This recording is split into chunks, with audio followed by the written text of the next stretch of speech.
Wellness Wednesdays on The Takeover, brought to you by station sponsor Kelli K Naturopath. Book your free intro call today at kellik.com.au. Yes, it's the one and only Kelli K Naturopath joining us on Zoom right now. Hi, Kelli. How are you? Hi, guys. I'm well, thank you. How are you? Yeah, going well, thank you. You know, it's only less than a month till Christmas now. Can you believe it? Oh, my goodness. Crazy. So crazy. Yeah, crazy indeed. But we're very excited to have a chat with you tonight around a topic which I think everyone can get behind. So relatable. So relatable, because it could be a topic that's is still prominent in our life. We are talking. It is, yes. And it is, of course, acne. And you think about acne and you think about, oh, man, I should have been done with the acne stage by teenage, like high school. Nope, it's still prominent in a lot of people's lives. And so let's just get straight into it. So let's start, Kelli, by discussing, well, first of all, who can get acne? Is it a problem for everyone?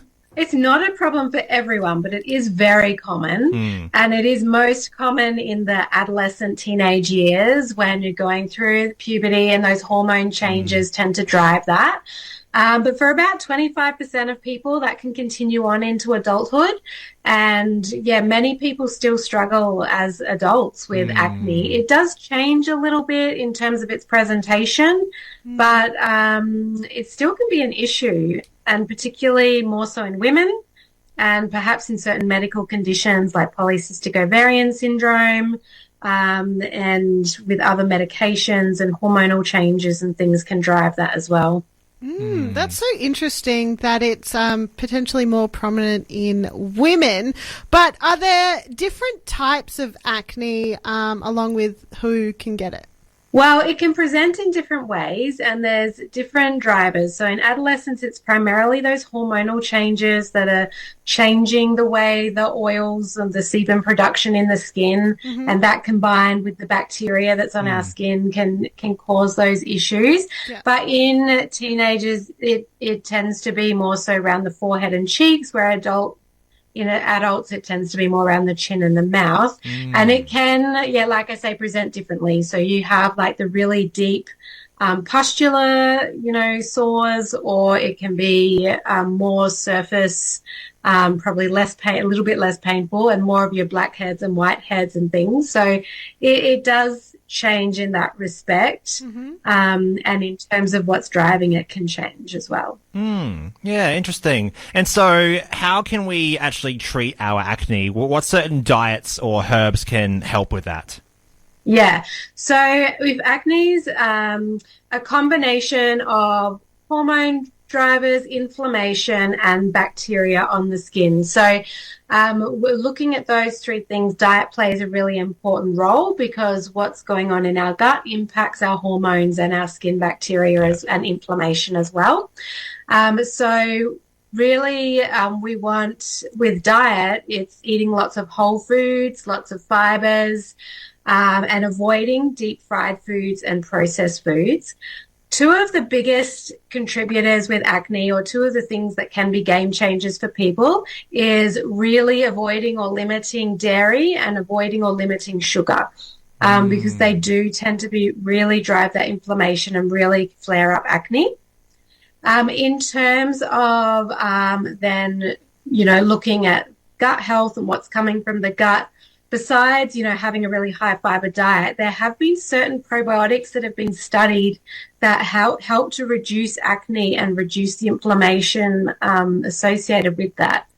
And then when it comes to herbal medicines, we'd be looking at things like peony and licorice can sometimes be really helpful, because it helps to balance the hormones that can drive that, particularly in adult women.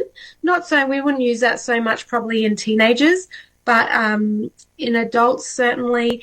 And then there are other herbs as well which can help just clear out some of those oils and help in terms of the skin inflammation as well. So there's a lot that can be done naturally to try and reduce flares and help it heal.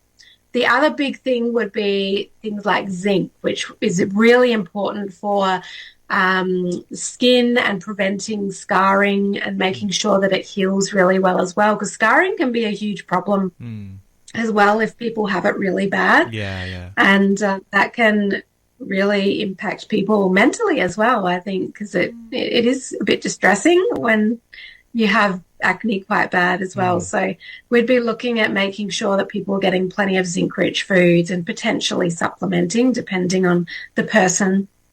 Yeah, wow, that's so helpful information to just have that all explained out, because I feel like even as a teenager, like, you're told that you could get it, but other than that, you're not really told much about acne. And then as an adult, you're like, well, how do I deal with it now? So I think it's been really helpful having this discussion with you.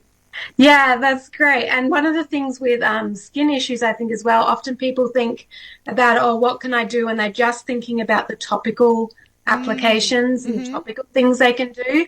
But really, as with so many skin issues, you've got to also address it from the inside out. That's really, really important. So it's important to understand that as well, I think. Yeah, absolutely. Oh, well, thank you so much again, Kelli, for joining us tonight. And as always, we do love having these chats with you, and we look forward to our next chat in a few weeks' time. And if people want to find more information about you, they can head on over to your website. Yes. Yes, absolutely. kellik.com.au, Kelli with an I. Yep, you can find more information there. Fantastic. Kelli, thank you so much for joining us tonight for another edition of Wellness Wednesday. Wellness Wednesdays on the Takeover, brought to you by station sponsor Kelli K Naturopath. Book your free intro call today at kellik.com.au.